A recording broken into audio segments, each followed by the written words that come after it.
My name is Star Bessio.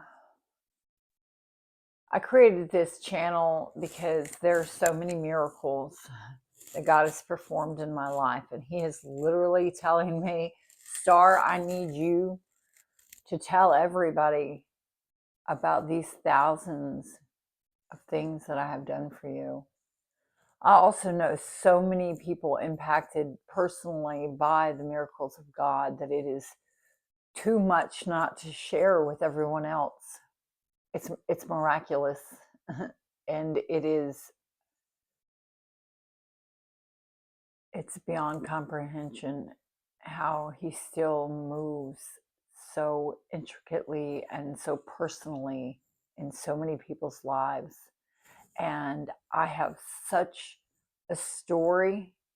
Everybody has a story, and there is somebody that needs to hear it. And I know that God personally told me that I needed to start telling people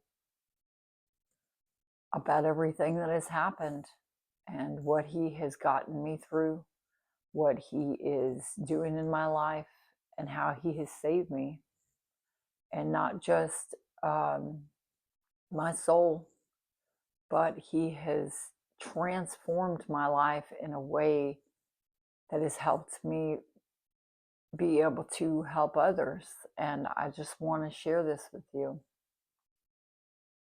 The first story that I'm going to share with you goes back to when I was 18 years old.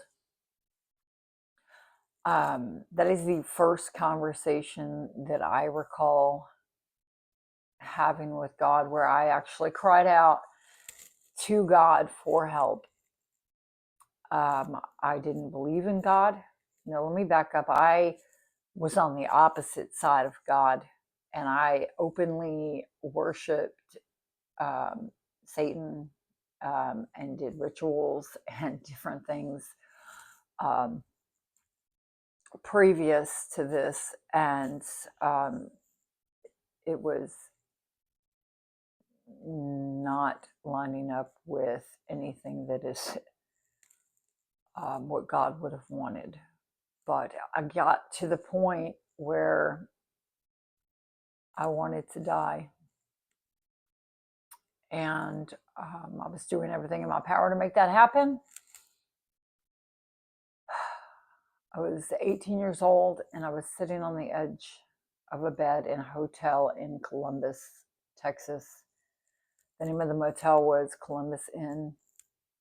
We just did a bunch of cocaine, or I had just done a bunch of cocaine. My boyfriend was in the shower. I was shooting intravenously, and I remember holding a knife to my wrist and crying hysterically under my breath because I was afraid that my boyfriend would hear. My boyfriend was 20 years older than me, and I had absolutely no business being with this man. We were affiliated with some individuals in the Mexican mafia, and there had been a large series of events prior to this that led up to this moment. Of course, I will go into detail in some other videos. This particular one has a particular purpose. I remember sitting on the edge of this bed, and I remember holding a knife to my wrist, and I remember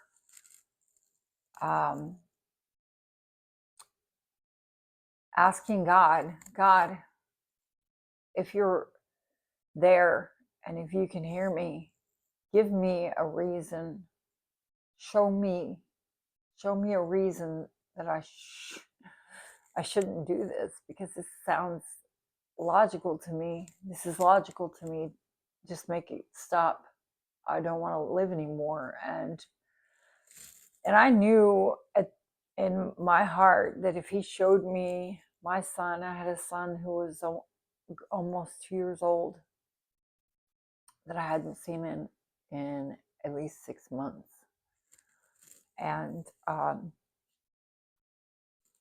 knew that if He showed me a picture of my son, or told me somehow, said my son, that I was going to kill myself, because that was the pain, that was separation from him, and the fact that I didn't feel like he deserved a mom like me, that would have been a easy way out. And I felt like that's what God was going to show me. If there was a God, he was going to say, you're a kid, and then that would just be my reason to do it. And instead, that is not the image that I got.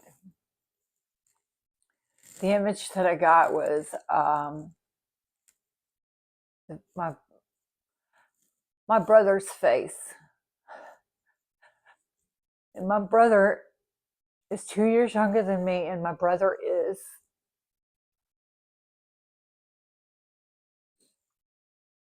at that point in time was the only thing that I loved. That's awful, right? But at the same time, that was the only person that I knew, if I took my life, would probably take his too. And so I put the knife down and backed up, and I looked up and I said, God, all right, if you won't let me die, then get me out of this, because I can't get myself out. I don't know what to do. I'm in a way over my head, and I don't know how to get out of it. And so I cleaned my face up and hid what was going on from my boyfriend. And he got out of the shower. We got up the next day, and he and I drove. Well, he drove to Galveston, where he had intended on drowning me in the ocean. That's what he was saying the whole way, that he was, because he found out that I was going to be, I wanted to leave him. He heard me telling somebody that I wanted to leave him. So he drove me all the way to Galveston. We got a hotel on the Seahorse Motor Inn, I believe. It was so long ago. And I recall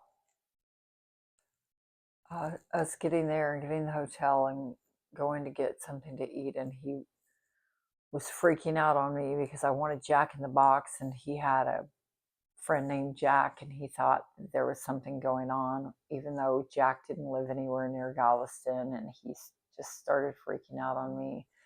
The thing is I'd never seen this man do drugs before, so I didn't know that he was on drugs until later on. It clicked later on in life when I was introduced to methamphetamines. I understood completely what was going on then, because he wasn't doing the cocaine that I was doing. So he, instead of feeding us, he took us back to the hotel, where he locked me in the hotel room. And I had some friends in Houston that had offered to give me a car.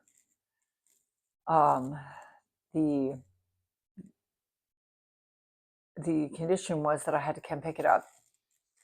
And when I came to Galveston, I started thinking, okay, well, we're in a stolen truck. We'd been in this stolen truck for like 3 months now, and we got to get out of it. And that's the only thing I kept thinking. He didn't care. He didn't care about anything. We were doing robberies and doing a whole slew of other things in this vehicle. And the person who we stole it from knew that we had stolen it. So the odds of us getting caught were very, very high. And how we hadn't already, the only reason I think that we hadn't already is because I think the guy was afraid of my boyfriend. And I also think, or believe, that we kept moving too much for them to locate us. We kept just going from town to town, and we never really stayed in one place long enough, or whatever it was. Anyways, we were at this hotel, and I had talked him into letting me call these people for this car. And so I left them a message with her mom had answered. So I left a message with her mom, and told her mom that my name was Star and I needed to speak with her. That I was a friend of hers. I had never spoken with her mom before. She really didn't know who I was. And so I just left a message, and for her to call me at this hotel, and this was the room number, and left it at that. We went to bed, and then the next day, he woke me up and told me to get ready and get in the truck because today was my day to die. And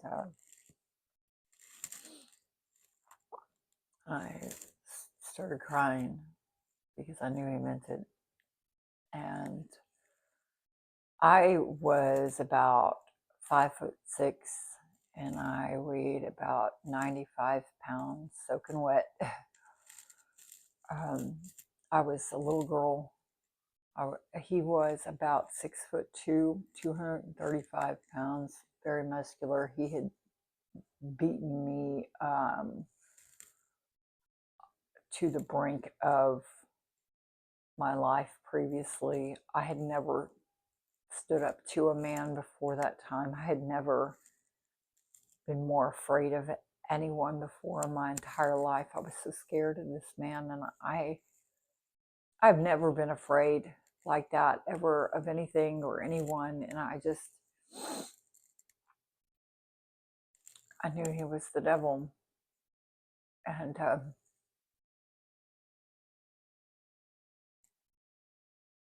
then he was going to kill me. I knew he was going to kill me one day. And when he told me that it was my day to die, I believed him. And the crazy thing is I got my stuff together and got dressed and went and got in the truck. I remember he got in the truck and we started driving down the main road by the beach. I remember I was crying hysterically and he was getting madder and madder. I was making a scene even though I don't even think anybody could see. I was just sitting there in the passenger seat, and I just kept thinking to myself,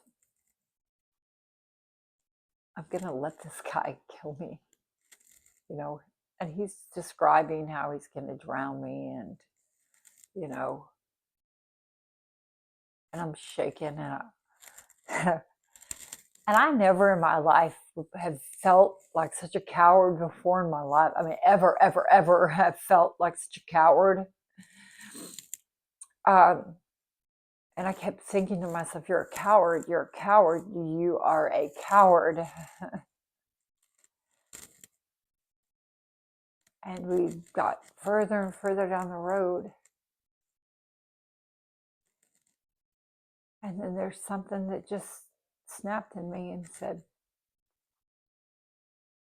Star, you're not a coward. And I don't know if it was snapped. I wouldn't say snapped is the word, but something inside of me said, you are not a coward. You do not have to let him do this to you. And I don't know if it was God giving me courage, because I really didn't believe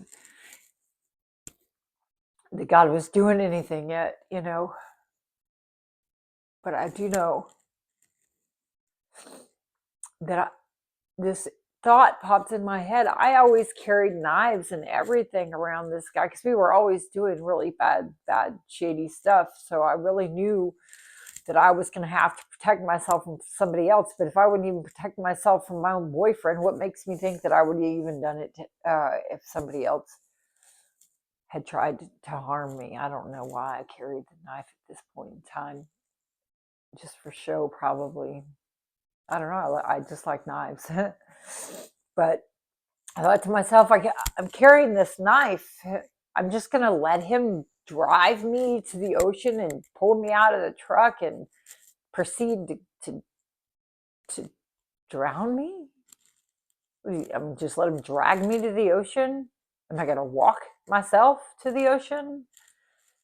And then I thought, no, that's not how this is going to go. I'm not going to let him get the jump on me. So I pulled out my knife and I started screaming. And I remember looking at him, and he wouldn't even look at me as I was screaming. I mean, he looked for a second, but then he looked back at the road and just let me go off. But I was screaming, fine, you want to kill me? Let's do this, let's do this. You may get me in the end, but you're going to remember me for the rest of your life. I said, why wait? I'm going to take an eye or something. And I just kept thinking, that's how this was going to go, that I was going to have to go out fighting for my life. And I mean, if I was going to go, there's no other way. I would rather go than just let somebody I'm not going to let them dictate how I go, and I just kept thinking this to myself, and I kept thinking, man, this is it. I guess I'm ready. And I'm waiting for a response from him, and he just glanced over at me and started laughing. And I knew right then, this guy, he's going to kill me. He's going to kill me. And he just kept laughing louder and louder. And then he finally just did this wide turn into oncoming traffic. And then he just turned around right there in the middle of the street and started driving back to the hotel. And he said, I don't think you'll die today. I don't know what happened, or if he just gained some newfound respect for me, or he right then and there knew that maybe I was serious. Maybe he knew I was serious and that he wasn't trying to get injured in the process. But we got back to the hotel, and I was trying to calm down. I'm shaking so much. I was trying to calm down, and I noticed that there was a light flashing on the hotel phone, and so I picked it up and listened to the message, and it had just pretty much said that I needed to call my friend back, that she had missed a call from me. And so he had let me call her back, and she said, hey, how are you doing? And I was like, I'm good, how are you doing? Just trying to play everything off so well. And she said, hey, I got your message from my mom, and she said that she heard something in your voice.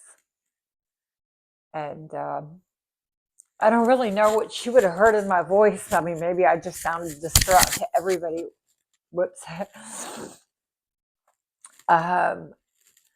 Maybe I sounded distraught to everybody. I don't know. But I remember her saying, is everything okay? And he's standing right in front of me, so I have to literally play it off. And I was like, no, everything's fine. And she said, is there somebody there with you where you can't talk? And I said, yes, we would love to come get the car. And she said, okay, we're going to play the yes, no game, and I'm going to ask you some questions. Is it a man? And I said, yes, we can meet you. When do you want to meet? Where do you want to meet?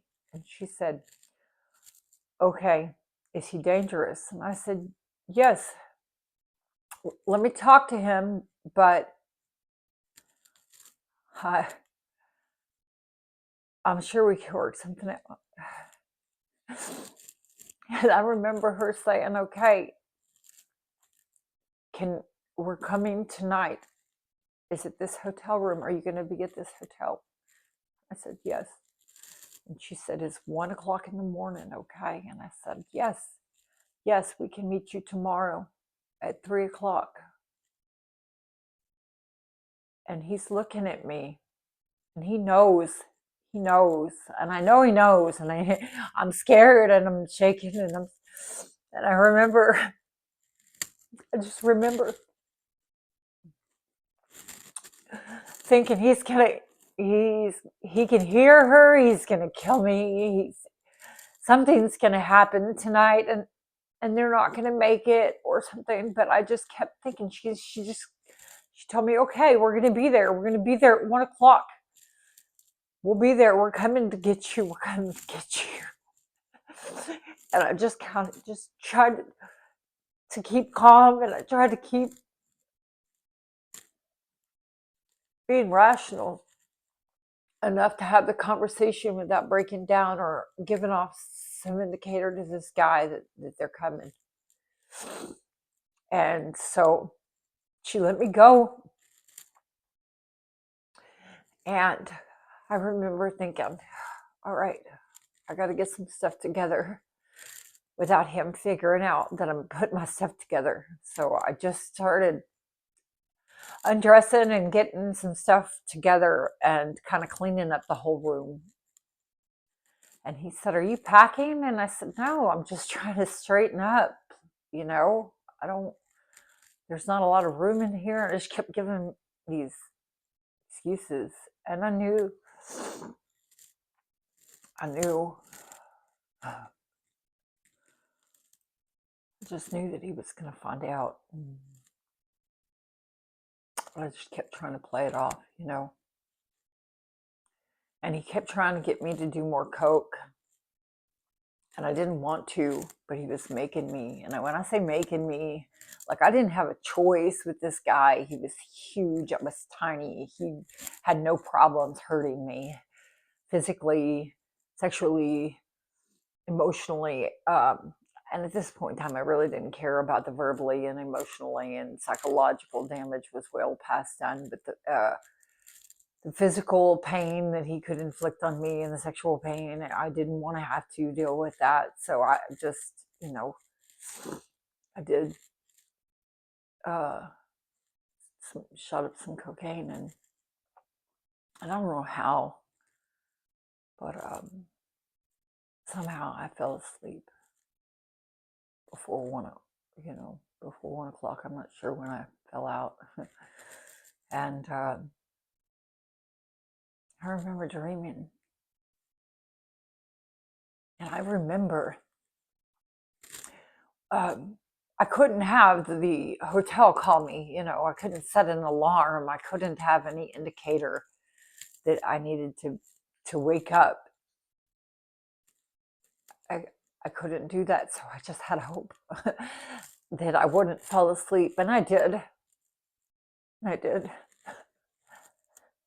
I remember it felt like something pulled me straight up off the bed. And I looked around, and he was face down on the mattress, still in all of his clothes, passed out face first. And I don't know how that happened, or if he was, for a second I thought he was faking, but I quietly looked over at my watch, and my watch said 1:08 a.m. And I was thinking, they've got to be here. They've got to be here. They have to be here. And I tiptoed to the door, quietly opened it, and I looked down, and I saw them sitting in their SUV right next, or at least, a parking space away from the truck that we were in. And I kind of waved down to them and told them to be quiet, wait there. I was just going to grab some stuff and come on, and they understood the assignment. And they stayed there, and I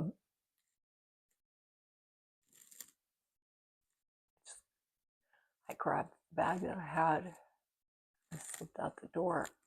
I had the keys to the truck in my hand, and I didn't let the door shut back all the way because I didn't want it to click and wake him up. I snuck down the staircase. And I remember putting my stuff in the back. Actually, I didn't put my stuff in the back. What I gave it to her husband, and her husband put it in the back of the truck, of their trunk. It was, I guess, a hatchback or something. It was a Isuzu, I believe, or Suzuki or something like that, SUV. And then I grabbed a couple things out of the truck. I left a lot of stuff behind, but I threw the keys to the truck on the seat of the truck and locked the door. That way he had to at least get the keys out of the truck before he could come after me, before he could get into it. He had to break into the car, and maybe something would happen in the process. And just kept thinking, okay, how can I prevent him from coming after us if he figures out that I'm gone or comes running down or something. Anyways, we jump in the vehicle, and they have their baby strapped in the car seat with them. And her husband has a gun with him that I hadn't noticed before, but he had a gun on him, and they knew, and I don't know how they knew. I don't know how they knew, but they came prepared. I got into the back seat, and she looked at me and she says, "Story." She says, "Story, you look like death eating on a cracker." And I was. Like I said, I was 5'6", but I was 95 pounds, maybe. I was wearing little girls. I was shopping in the little girls section. I was tiny. I was eating maybe 4 chicken nuggets here or there. 4 is probably all I could do at once. And I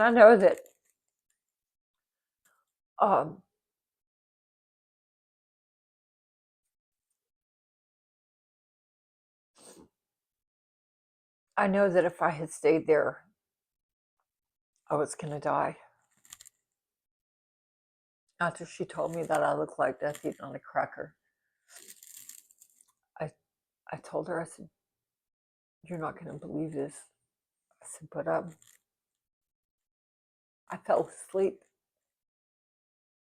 I said, "But it felt like something sat me like right up, like pulled me up into a sitting position. Because when I opened my eyes, I was sitting up and I could feel it.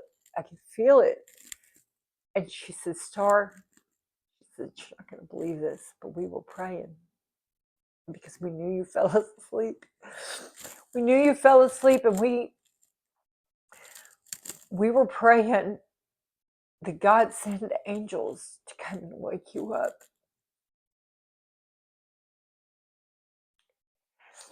And even after all of that, I still didn't want to give my life to Christ. I still didn't want to believe that it was God. But I knew something woke me up. And I knew that I had prayed in that hotel room for him to get me out of this. They drove me all the way back to Houston, took me to their apartment, put me in their room. And I fell asleep. I slept for they said 3 days. And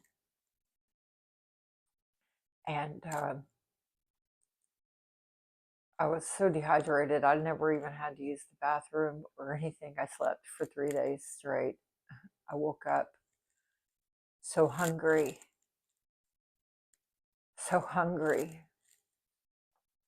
And I just kept thinking, really, I'm alive. I don't know what to do with this, but I'm alive. No. At that point in time, I still didn't want to believe. But the next story, I'll tell you exactly how that happened. Miracles are real. I know that God got me out of that. I know now. And I'm just here to say that if you have a situation that is too big for you, that God is big enough to handle it. God's strength, God's power, He can do it. You just need to ask Him. You need to ask Him. Pray. Prayer works. I'm living proof. Prayer works. Thank you for letting me share my story.